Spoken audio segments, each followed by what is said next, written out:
여러분, 지금 유럽이 대한민국에 줄 서서 매달리고 있습니다. 얼마 전 트럼프가 유럽에 관세 25% 폭탄을 던졌죠. 콧대가 하늘을 찌르던 프랑스와 잘난 척 하던 독일이 발칵 뒤집혔습니다. 70년간 미국에 엎여 살았는데 트럼프 관세 폭탄 한 방에 벌거벗겨진 겁니다. 그래서 어디로 갔겠습니까? 대한민국. 이탈리아 총리가 19년 만에 무릎 꿇듯이 서울로 날아왔습니다. 그리고 이 말을 했습니다. 한국은 G7의 가장 중요한 파트너입니다. 시청자 여러분, 우리가 이렇게 대단한 나라에 살고 있습니다. 유럽 강대국들이 줄 서서 매달리는 나라. 이 통쾌의 한 사연, 지금 바로 들어보시겠습니다. 안녕하세요. 저는 프랑스 국방부에서 20년 넘게 일해온 안보 전문가 장 위크입니다. 유럽연합 방위정책을 총괄하는 자리에 있었지요. 그런 제가 오늘 여러분께 고백해야 할 것이 있습니다. 우리 유럽이 얼마나 어리석었는지, 그리고 대한민국이 얼마나 대단한 나라인지를요. 그날 아침이었습니다. 브뤼셀에서 긴급 안보회의가 소집되었어요. 회의실에 들어서는 순간 분위기가 심상치 않더군요. 독일 대표의 얼굴은 새파랗게 질려 있었고 옆에 앉은 이탈리아 장관은 연신 이마에 땀을 닦아내고 있었습니다. 트럼프 미국 대통령이 폭탄 선언을 했던 겁니다. 유럽의 관세 25%를 때리겠다고요. 게다가 나토 방위조약도 유예하겠다고 했습니다. 저는 처음에 귀를 의심했어요. 70년 동안 우리를 지켜주던 미국의 안보 우산이 하루아침에 찢겨나간 셈이었으니까요. 회의장은 순식간에 아수라장이 되었습니다. 서로 소리를 지르고 책임을 떠넘기느라 정신이 없었지요. 그때 저는 깨달았습니다. 우리 유럽이 얼마나 나태하게 살아왔는지를요. 솔직히 말씀드리겠습니다. 우리는 미국이라는 거대한 방패 뒤에 숨어서 평화를 노래했어요. 국방비는 깎고 그 돈으로 복지에만 쏟아부었지요. 주 35시간 노동의 6주 여름 휴가를 즐기면서 세상이 영원히 평화로울 줄 알았던 겁니다. 그런데 막상 무기 창고를 열어보니 어땠겠습니까? 텅 비어 있었습니다.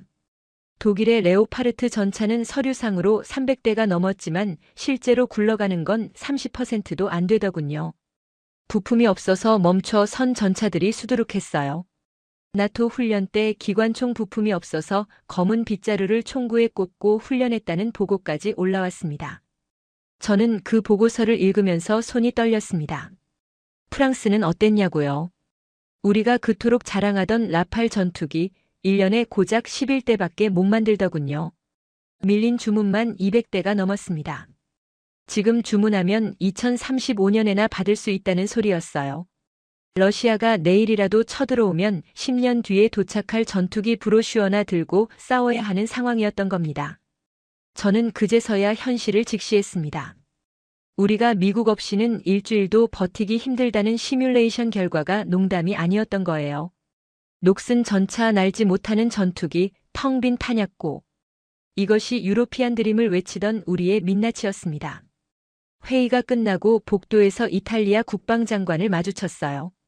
그의 눈에는 공포가 가득 차 있었습니다. 이탈리아는 지중해 최전선이었으니까요. 러시아 위협이 코앞인데 프랑스와 독일의 무기를 달라고 했더니 돌아온 대답이 뭐였겠습니까? 5년을 기다리라는 거였어요. 그날 밤 저는 잠을 이룰 수 없었습니다. 우리가 그동안 얼마나 오만했는지, 얼마나 준비 없이 살아왔는지 뼈저리게 느꼈지요. 그리고 며칠 뒤 더 충격적인 소식이 들려왔습니다. 이탈리아 멜로니 총리가 비행기에 올랐다는 거예요. 목적지는 프랑스도 독일도 아니었습니다. 지구 반대편 대한민국 서울이었어요. 저는 코웃음을 쳤습니다. 한국이라고요. 그 작은 아시아 나라가 뭘 해줄 수 있겠냐고 생각했지요. 그때까지만 해도 저는 몰랐습니다. 제 오만함이 얼마나 처참하게 무너지게 될지를요. 멜로니 총리가 서울로 떠났다는 소식을 듣고 저는 당장 자료를 뒤지기 시작했습니다. 한국 방위산업이 대체 어느 정도 수준인지 파악해야겠다고 생각했던 거예요. 솔직히 말씀드리자면 그때까지도 저는 한국을 우습게 봤습니다. 삼성 휴대폰이나 현대 자동차 정도는 알았지만 무기라니요. 아시아의 작은 분단 국가가 만든 무기를 유럽이 사간다는 게 말이 되냐고 생각했지요. 그런데 자료를 펼치는 순간 저는 의자에서 벌떡 일어났습니다. 눈을 의심했어요. 폴란드였습니다. 우리 유럽연합의 일원인 폴란드가 한국과 어마어마한 계약을 맺어버린 겁니다. 처음에는 오타인 줄 알았습니다. 금액을 다시 확인했는데 틀림없었어요. K2 전차 1000대, K9 자주포 600문, FA50 경공격기 48대, 총 금액이 무려 20조 원이 넘었습니다. 유럽 역사상 단일 무기 계약으로는 최대 규모였지요. 저는 폴란드 국방부에 전화를 걸었습니다. 대체 무슨 생각으로 아시아 국가 무기를 샀느냐고 따졌어요. 돌아온 대답이 저를 멍하게 만들었습니다. 폴란드 담당자가 이렇게 말하더군요. 프랑스와 독일에 먼저 요청했다고요. 전차가 급하게 필요하니 빨리 납품해달라고 사정했다는 겁니다.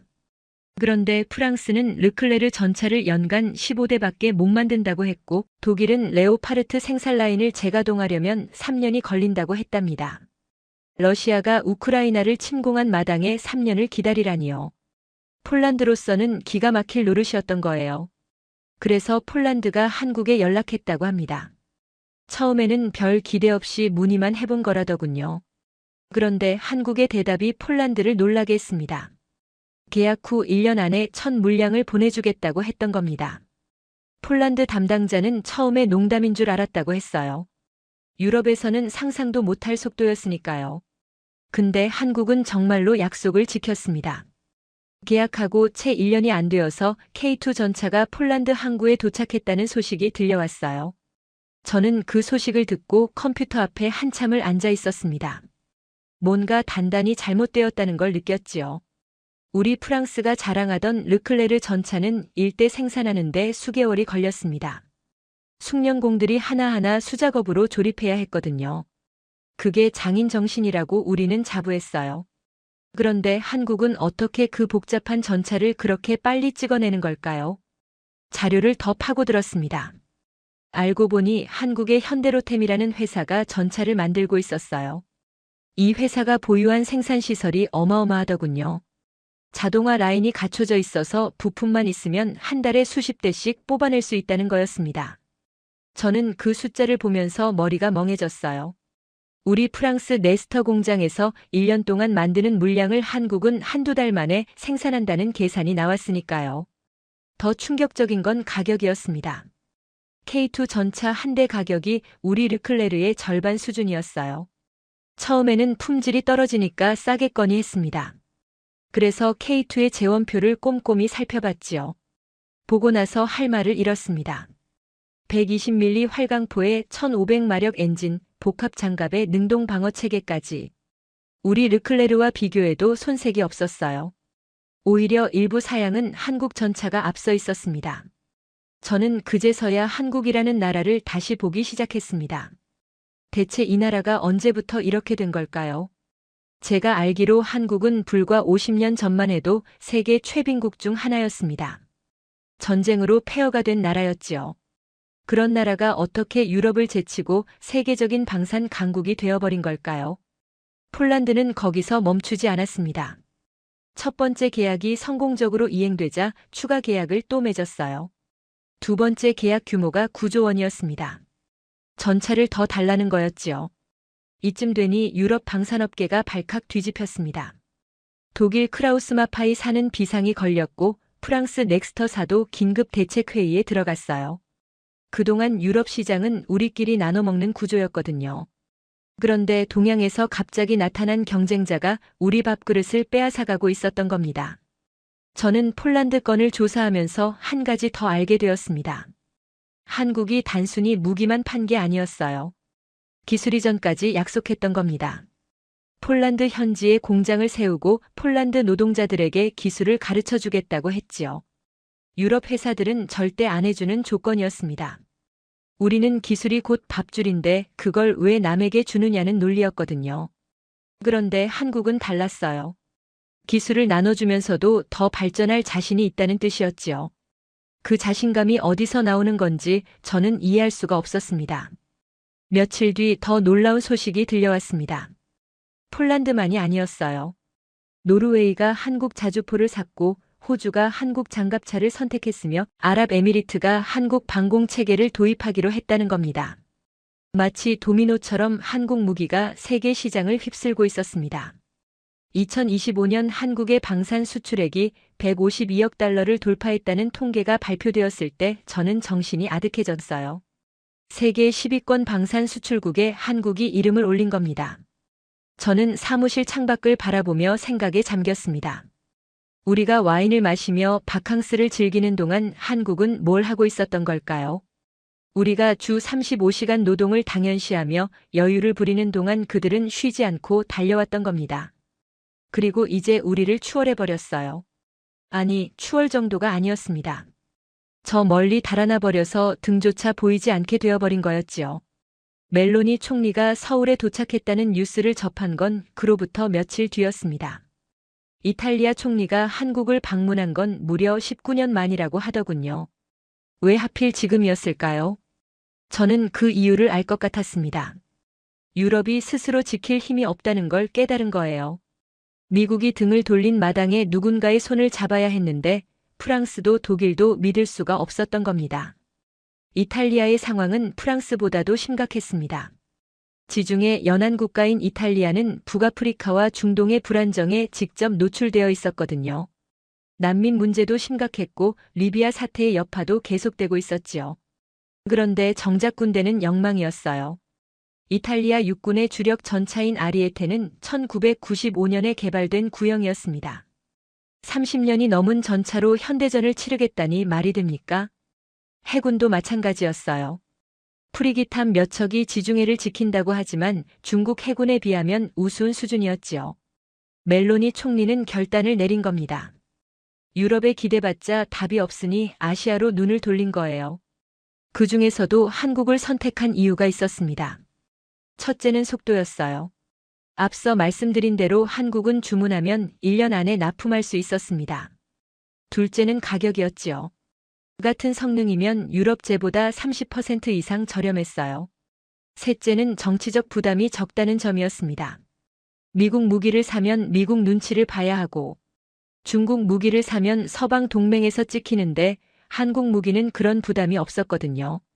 서울에서 열린 정상회담 내용이 속속 전해져 왔습니다.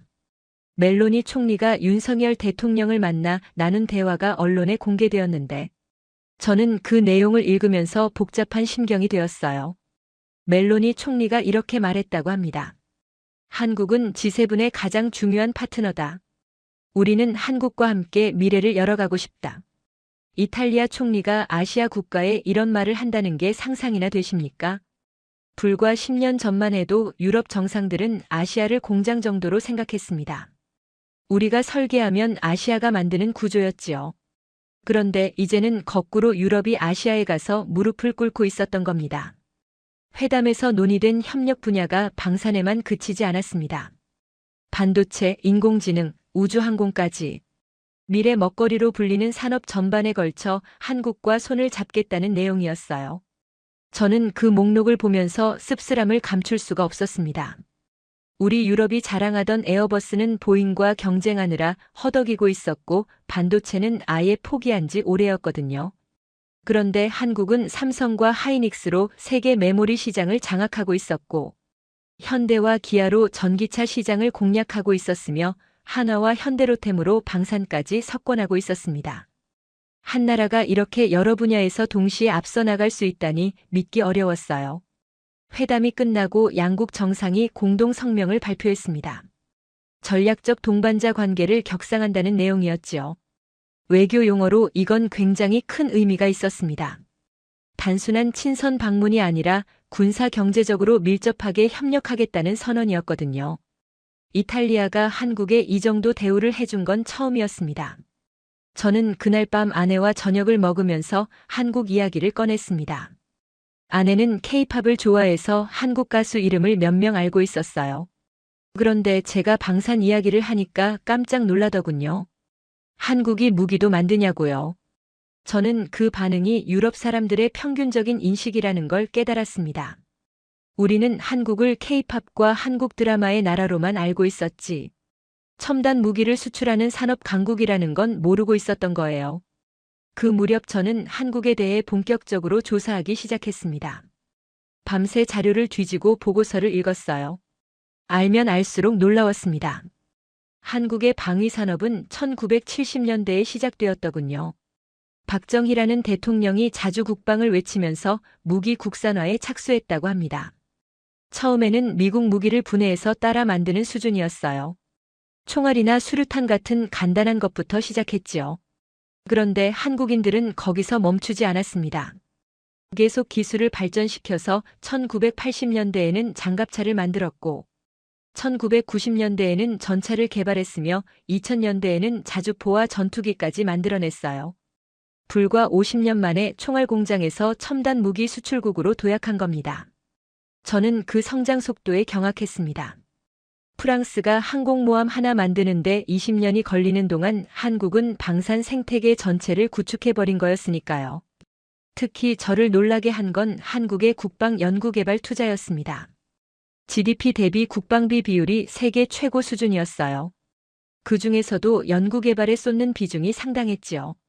우리 유럽은 국방비를 깎고 또 깎았습니다. 복지가 더 중요하다면서요.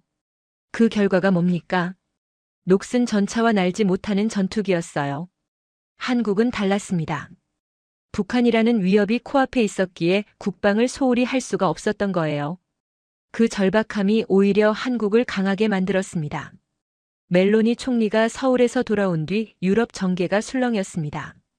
이탈리아가 한국과 맺은 협력 수준이 예상보다 훨씬 깊었거든요. 프랑스 엘리제궁에서 긴급 회의가 소집되었고 저도 참석하게 되었습니다. 회의실에 들어서니 분위기가 무거웠어요. 외교부 장관, 국방부 장관, 산업부 장관까지 핵심 인사들이 전부 모여 있었습니다. 대통령이 먼저 입을 열었습니다. 이탈리아가 한국에 끌려다니고 있다며 한심하다는 투로 말하더군요. 우리 프랑스마저 아시아 국가에 손을 벌리는 꼴은 볼 수 없다고 했지요. 저는 속으로 고개를 끄덕였습니다. 그때까지만 해도 저 역시 프랑스의 자존심을 지켜야 한다고 생각했으니까요. 그런데 회의가 진행될수록 현실이 드러나기 시작했습니다. 국방부 장관이 보고를 했는데 내용이 참담했어요. 프랑스 육군의 전차 가동률이 50%도 안 된다고 했습니다. 이유가 기가 막혔어요. 엔진 부품을 만드는 하청업체가 도산해서 부품 수급이 안 된다는 거였지요. 세계적인 무기 수출국이라는 프랑스가 자국 전차 부품 하나 제때 만들지 못하는 상황이었던 겁니다. 해군도 마찬가지였습니다. 자랑하던 핵추진 항공모함 샤를 드골이 정비 중이었는데 언제 끝날지 모른다고 했어요. 원자로에 문제가 생겼는데 고칠 기술자가 부족하다는 겁니다. 한때 프랑스는 원자력 기술의 종주국이었습니다. 그런 나라가 자국 항공모함 하나 제대로 수리하지 못하고 있었어요. 저는 그 보고를 들으면서 얼굴이 화끈거렸습니다. 공군 쪽 소식은 더 심각했습니다. 라팔 전투기 생산량을 늘려야 하는데 인력이 없다는 거였어요. 항공우주 분야 숙련공들이 은퇴하고 있는데 젊은 인력이 들어오지 않는다고 했지요. 급여가 적고 근무 환경이 열악해서 인기가 없다는 겁니다. 그러면서 장관이 한 말이 저를 먹먹하게 했어요. 이대로 가면 10년 뒤에는 전투기 만들 기술자가 프랑스에 없을 수도 있다고요. 회의 도중 한국 관련 보고도 있었습니다. 정보국에서 분석한 자료였는데 읽어주는 내용이 저를 충격에 빠뜨렸어요. 한국의 방산 기업들이 어떻게 운영되는지 설명하더군요. 한화 에어로스페이스라는 회사는 연간 자주포 생산량이 우리 프랑스 전체의 5배가 넘는다고 했습니다. 현대로템은 전차 생산 라인을 24시간 가동할 수 있는 체계를 갖추고 있다고요. 한국항공우주라는 회사는 자국산 전투기를 개발해서 이미 여러 나라에 수출하고 있다더군요. 저는 손을 들어 질문했습니다. 한국은 어떻게 그런 생산 능력을 갖추게 되었느냐고요. 정보국 담당자가 대답했습니다. 조선업과 자동차 산업에서 축적한 제조 노하우가 방산으로 이전되었다는 거예요. 현대중공업이 배를 만들던 기술이 군함 건조에 쓰이고 현대자동차가 차를 만들던 기술이 장갑차 생산에 활용되었다는 겁니다. 한국은 민간 산업과 방위 산업이 톱니바퀴처럼 맞물려 돌아가고 있었어요. 그게 경쟁력의 비결이었던 겁니다. 프랑스는 어땠냐고요? 우리는 정반대였습니다. 민간 산업과 방위 산업이 완전히 분리되어 있었어요. 방산 기업들은 국가 보조금에 의존하면서 효율성 같은 건 신경도 안 썼지요. 적자가 나면 정부가 메워주니까 혁신할 이유가 없었던 겁니다. 그 결과 비용은 천정부지로 치솟고 납기는 계속 늦어졌어요. 회의 말미에 대통령이 지시를 내렸습니다. 프랑스도 방산 경쟁력을 키워야 한다고요. 생산 속도를 높이고 비용을 낮추라고 했지요. 저는 그 말을 들으면서 쓴웃음이 나왔습니다. 말은 쉽지요. 하지만 수십 년간 굳어진 구조를 어떻게 바꾸겠습니까? 노동조합은 일주일에 35시간 이상 일하는 건 인권 침해라고 주장하고 있었고, 기업들은 투자보다 배당금 챙기기에 바빴으며 정치인들은 표에 도움이 안 되는 국방비 증액에 소극적이었으니까요. 회의가 끝나고 저는 복도에서 오랜 친구를 만났습니다. 독일 국방부에서 파견 나온 연락장교였어요. 그에게 물었지요. 독일은 상황이 어떠냐고요. 그가 고개를 저으며 대답했습니다. 더 심각하다고요. 분데스베어 병사들이 훈련할 때 총에 빗자루를 꽂는다는 소문이 사실이었냐고 제가 묻자 그가 한숨을 쉬었어요. 사실이라고 했습니다. 탄약이 없어서 공포탄으로 훈련하고 그마저도 아끼느라 총소리 대신 입으로 빵빵 외친다더군요. 저는 그날 집에 돌아와서 한참을 생각에 잠겼습니다. 유럽이 이 지경이 된 게 대체 언제부터였을까요? 냉전이 끝나고 평화가 찾아왔을 때 우리는 안심했습니다. 이제 전쟁은 없다고 생각했지요. 국방비를 깎아서 복지에 쓰고 군인 수를 줄여서 예산을 아꼈어요. 그게 현명한 선택이라고 믿었습니다. 그런데 그 대가가 이제야 돌아온 겁니다. 한국에 대해 조사할수록 저는 점점 더 깊은 수렁에 빠지는 느낌이었습니다.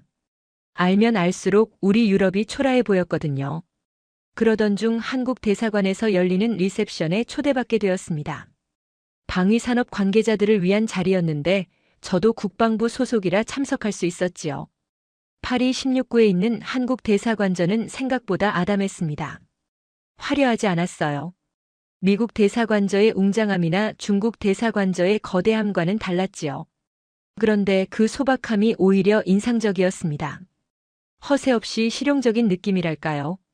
리셉션장에는 유럽 여러 나라의 국방 관계자들이 와 있었습니다. 눈에 띄는 건 폴란드 대표단이었어요. 한국 사람들과 유독 친밀하게 대화를 나누고 있더군요. 이미 실제로 협력을 하고 있으니 당연한 거였지요. 저는 구석에 서서 그 광경을 지켜봤습니다. 한국 국방무관이 저에게 다가와 인사를 건넸습니다. 프랑스 국방부에서 오셨다면서 반갑다고 하더군요. 유창한 프랑스어였습니다. 저는 궁금한 것이 많았기에 몇 가지 질문을 던졌어요. 한국이 이렇게 빠르게 방산 강국이 된 비결이 뭐냐고요. 그가 들려준 이야기가 저를 깊이 생각하게 만들었습니다. 한국 전쟁 이야기였어요. 1950년대 한국은 전쟁으로 완전히 파괴되었다고 합니다. 건물이고 도로고 공장이고 남아있는 게 없었대요. 수백만 명이 죽거나 다쳤고 전 국토가 폐허가 되었지요. 그때 한국의 1인당 국민소득이 67달러였다고 합니다. 아프리카 최빈국보다도 못한 수준이었어요. 그런데 한국인들은 포기하지 않았다고 합니다. 피난민 텐트에서 아이들을 가르치고 폐허 위에 공장을 세웠대요. 새벽부터 밤늦게까지 일했지요. 세상에서 가장 열심히 일하는 국민이라고 불렸다더군요. 그 결과 한 세대 만에 세계 10위권 경제대국으로 성장했습니다. 한강의 기적이라고 불린다면서 그 국방무관이 자랑스러운 표정을 지었어요. 저는 그 이야기를 들으면서 프랑스와 비교하게 되었습니다. 우리 프랑스는 2차 대전 이후 미국의 마샬 플랜으로 복구되었지요. 미국이 돈을 대줬고 기술을 전해줬어요. 우리는 그 위에서 편하게 성장했습니다. 그런데 한국은 달랐어요. 물론 미국의 원조가 있었지만 그건 시작일 뿐이었지요. 나머지는 전부 한국인들의 땀과 노력으로 이뤄낸 거였습니다. 국방무관이 더 흥미로운 이야기를 해줬어요. 한국의 방위산업이 본격적으로 발전한 계기 말입니다. 1970년대 미국이 주한미군 철수를 검토한 적이 있었대요. 닉슨 독트린이라고 해서 아시아에서 미군을 빼겠다는 정책이었지요. 한국으로서는 날벼락이었습니다. 북한이 바로 위에 있는데 미군이 빠지면 어떡하겠습니까? 그래서 한국은 자주 국방을 결심했다고 합니다. 우리 스스로 지켜야 한다고요. 그때부터 한국은 미친 듯이 무기 개발에 매달렸다더군요. 처음에는 미국 무기를 뜯어서 분석하는 것부터 시작했어요. 역설계라고 하지요. 총알과 수류탄부터 시작해서 점점 복잡한 무기로 나아갔습니다. 처음에는 실패도 많았고 사고도 났대요. 그래도 멈추지 않았지요. 10년 뒤에는 장갑차를 만들었고 20년 뒤에는 전차를 개발했으며 30년 뒤에는 전투기까지 날렸습니다. 저는 그 이야기를 들으면서 유럽과의 차이를 뼈저리게 느꼈습니다. 우리는 안보를 미국에 맡기고 편하게 살았어요. 소련이 무너지자 더 이상 적이 없다고 생각했지요. 국방비를 깎고 군대를 줄였습니다. 그 돈으로 복지를 늘리고 바캉스를 즐겼어요. 그런데 한국은 단 한 번도 방심하지 않았던 겁니다. 북한이라는 위협이 항상 곁에 있었으니까요. 위협이 오히려 한국을 강하게 만들었다는 역설이 저를 아프게 찔렀습니다. 우리 유럽은 안전하다는 착각 속에서 나태해졌어요. 군인은 명예로운 직업이 아니게 되었고 무기 만드는 일은 더럽게 여겨졌지요. 평화주의를 외치면서 국방을 등한시했습니다. 그 결과가 뭡니까? 러시아가 우크라이나를 침공했을 때 우리는 아무것도 할 수가 없었어요. 보내줄 무기가 없었으니까요. 리셉션이 끝나갈 무렵 저는 한국 대사를 잠깐 만날 기회가 있었습니다. 정중하고 겸손한 분이었어요. 저는 솔직하게 물었습니다. 한국이 유럽 시장을 어떻게 보느냐고요. 대사가 미소를 지으며 대답했지요. 유럽은 중요한 파트너다. 우리는 경쟁하러 온 것이 아니라 협력하러 왔다. 함께 성장하고 싶다. 그 말에서 여유가 느껴졌습니다. 자신감에서 나오는 여유였지요. 그날 밤 저는 혼자 센 강변을 걸었습니다. 에펠탑의 불빛을 바라보며 생각에 잠겼어요. 우리 프랑스는 이 아름다운 탑을 세운 나라입니다. 세계 문화와 예술의 중심이었지요. 그런데 지금 우리는 어디로 가고 있는 걸까요? 과거의 영광에 취해서 현실을 외면하고 있었던 건 아닐까요? 한국이라는 작은 나라가 어떻게 우리를 추월했는지 곰곰이 생각해 볼 필요가 있었습니다. 멜로니 총리가 서울에서 돌아왔습니다. 이탈리아와 한국이 전략적 동반자 관계를 선언했다는 소식이 유럽 전역에 퍼졌지요. 방산, 반도체, 인공지능, 원자력까지 포괄하는 협력이었어요. 단순한 친선 방문이 아니었던 겁니다. 이탈리아가 아시아로 눈을 돌렸다는 신호탄이었지요. 프랑스 국방부 복도에서 수군거리는 소리가 들려왔습니다. 이탈리아가 배신했다는 거였어요. 유럽끼리 뭉쳐야 할 때 혼자 딴짓을 한다는 비난이었지요. 저는 그 말을 듣고 씁쓸해졌습니다. 배신이라뇨. 이탈리아가 프랑스와 독일에 먼저 손을 내밀었잖아요. 무기가 급하니까 빨리 달라고 했는데 우리가 뭐라고 했습니까? 5년을 기다리라고 했지요. 그러니 다른 곳을 찾아간 거 아닙니까? 며칠 뒤 국방부에서 긴급 대책회의가 열렸습니다. 방산업계 대표들까지 참석한 큰 자리였어요. 분위기가 험악했지요. 넥스터 4대표가 먼저 입을 열었어요. 한국이 유럽 시장을 잠식하고 있다며 정부가 나서서 막아야 한다고 주장했습니다. 관세를 올리든 규제를 만들든 해서 한국 무기가 들어오지 못하게 해야 한다는 거였지요. 저는 속으로 한심하다고 생각했어요. 경쟁에서 밀리니까 장벽을 세우자는 발상이잖아요. 그게 근본적인 해결책이 될 리가 없었습니다. 설령 유럽 시장을 막는다 해도 세계 시장에서는 어쩔 건데요. 폴란드처럼 유럽연합 회원국도 한국을 선택하는 마당에 관세가 무슨 소용이겠습니까?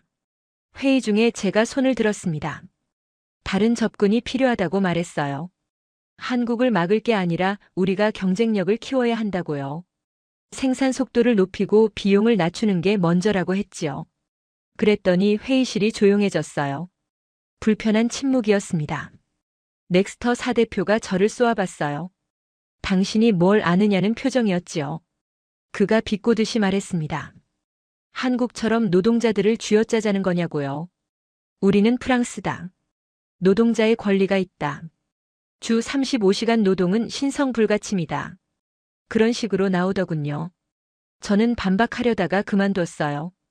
이 사람들과는 대화가 안 되겠다 싶었습니다. 회의가 끝나고 복도에서 동료 하나가 저를 붙잡았어요. 오랜 친구였지요. 그가 조용히 말했습니다. 너 오늘 발언 때문에 찍혔다고요. 윗선에서 좋게 안 본다더군요. 저는 어깨를 으쓱했어요. 사실을 말한 것뿐인데 뭐가 문제냐고요. 친구가 한숨을 쉬었습니다.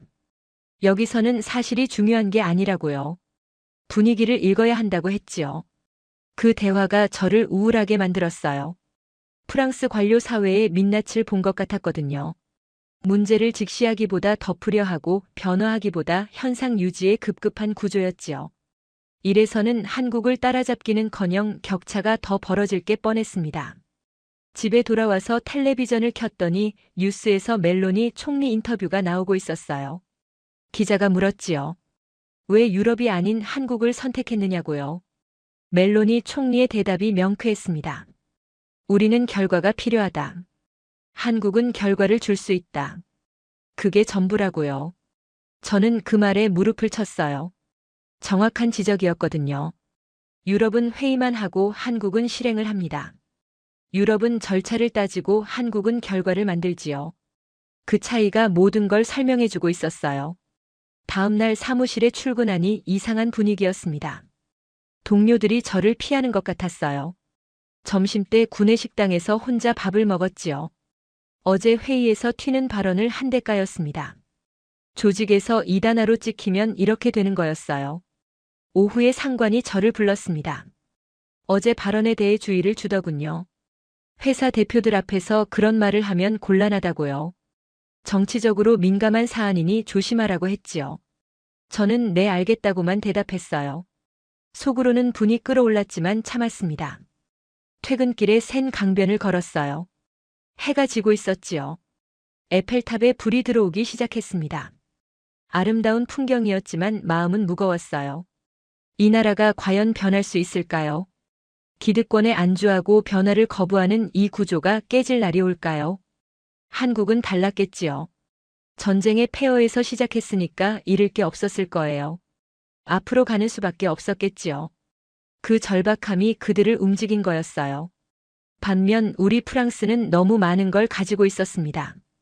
잃을 게 많으니까 모험을 하지 않는 거지요. 그게 오히려 독이 되어버렸어요.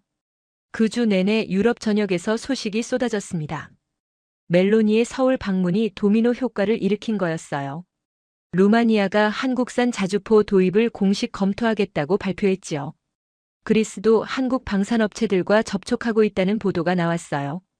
동유럽과 남유럽이 하나둘씩 한국 쪽으로 기울고 있었습니다. 독일에서는 야당이 정부를 압박하기 시작했어요. 왜 우리는 폴란드처럼 빠르게 움직이지 못하느냐는 거였지요. 레오파르트 전차 생산 라인이 언제 재가동되느냐, 분데스베어 현대화는 언제 끝나느냐 질문이 쏟아졌습니다. 독일 국방장관이 곤혹스러워하는 모습이 뉴스에 나왔어요. 프랑스 언론도 술렁이기 시작했습니다. 르몽드가 특집 기사를 실었어요. 제목이 도발적이었지요. 유럽 방산의 위기, 아시아가 답인가. 기사 내용은 냉정한 분석이었어요. 유럽 방산업체들의 생산 능력이 한국의 절반도 안 된다는 지적이었지요. 가격 경쟁력은 비교 자체가 민망한 수준이라고 했어요. 그 기사가 나간 뒤 국방부의 문의가 빗발쳤다고 합니다. 국민들이 알고 싶어 했던 거지요. 우리 프랑스 군대가 제대로 되어 있는 건지, 전쟁이 나면 싸울 수 있는 건지. 그동안은 아무도 관심을 안 가졌어요. 평화로우니까 군대가 필요 없다고 생각했지요. 그런데 러시아가 우크라이나를 침공하고 트럼프가 유럽을 협박하니까 갑자기 불안해진 겁니다.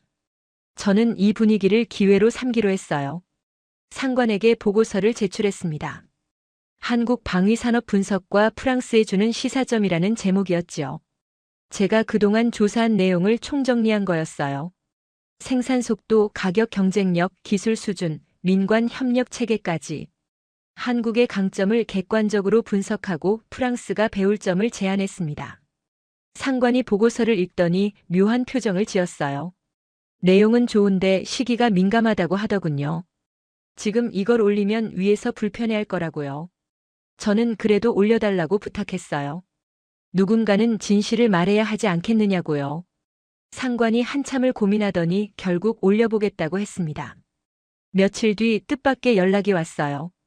장관실에서 면담 요청이 온 거였지요. 저는 긴장했습니다.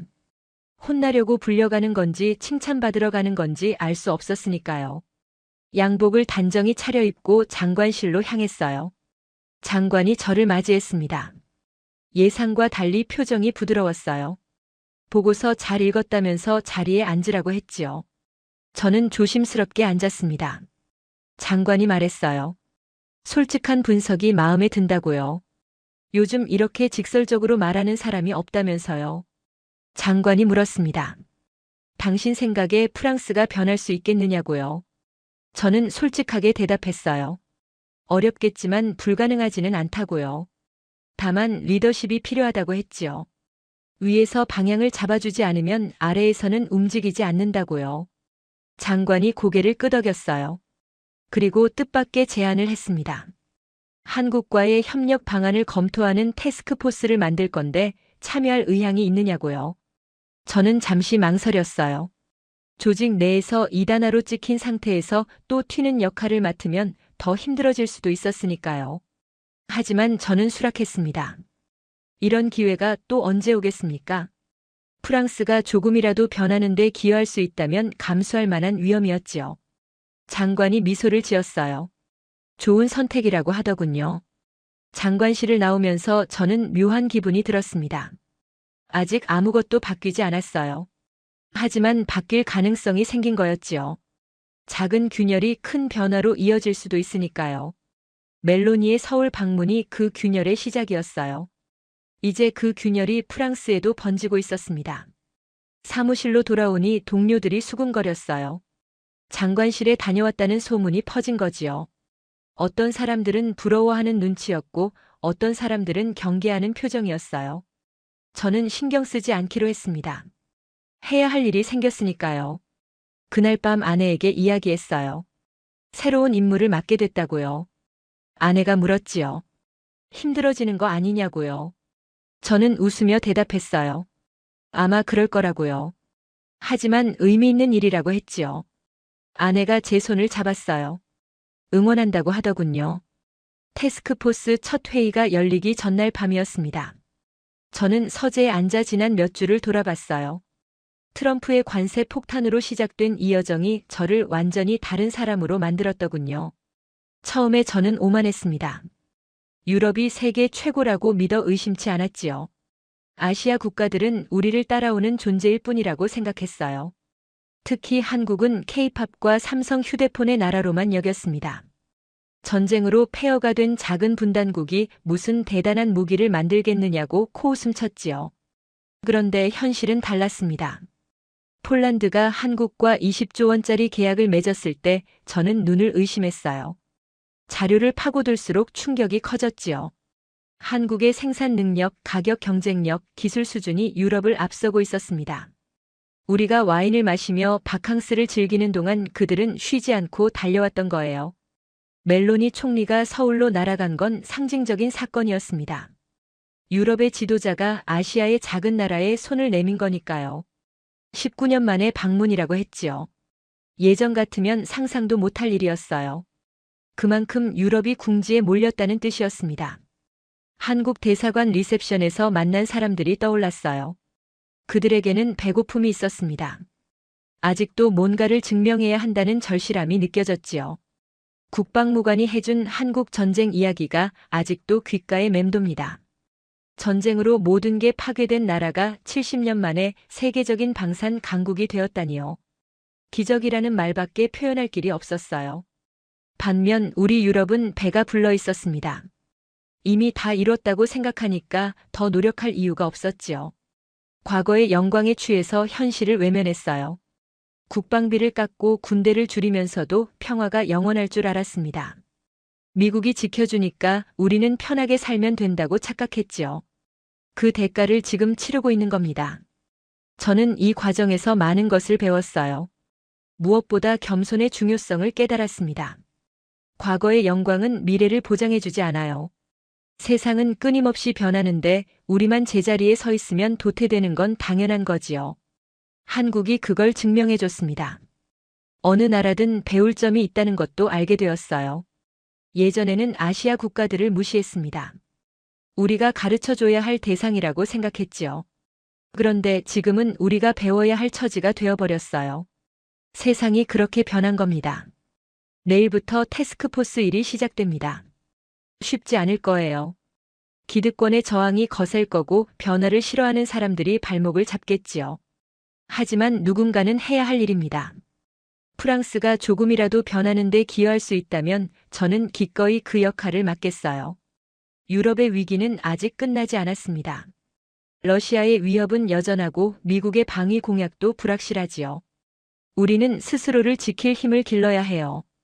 그 과정에서 한국 같은 나라와의 협력이 큰 도움이 될 겁니다. 경쟁자로만 볼 게 아니라 파트너로 손을 잡아야 해요. 대한민국. 이 네 글자가 이제 저에게는 다르게 다가옵니다. 작은 나라가 아니에요. 거인입니다. 전쟁의 폐허에서 일어나 세계를 놀라게 한 저력의 나라지요. 멜로니 총리가 서울로 날아간 이유를 이제는 완전히 이해합니다. 그녀는 미래를 보러 간 거였어요. 저 장리크는 프랑스 국방부에서 20년 넘게 일해왔습니다. 유럽이 최고라고 믿으며 살았지요. 콧대 높은 엘리트였어요. 아시아 국가를 깔보고 우리만이 문명의 중심이라고 착각했습니다. 그런 제가 오늘 고백합니다. 대한민국이 부럽습니다. 그 열정이, 그 노력이, 그 성취가 진심으로 부럽습니다. 그리고 존경합니다. 폐허에서 일어선 그 의지를, 포기하지 않은 그 정신을, 마침내 세계를 놀라게 한 그 저력을 깊이 존경합니다. 오늘 사연은 여기까지입니다. 유럽 엘리트가 한국 방산의 경악한 스토리 어떠셨나요? 사연의 주인공에게 응원의 댓글을 남겨주세요. 지금까지 감동정거장에서 사연 전해드렸습니다. 사연이 마음에 드셨다면 좋아요와 구독 부탁드립니다. 시청해주셔서 감사합니다.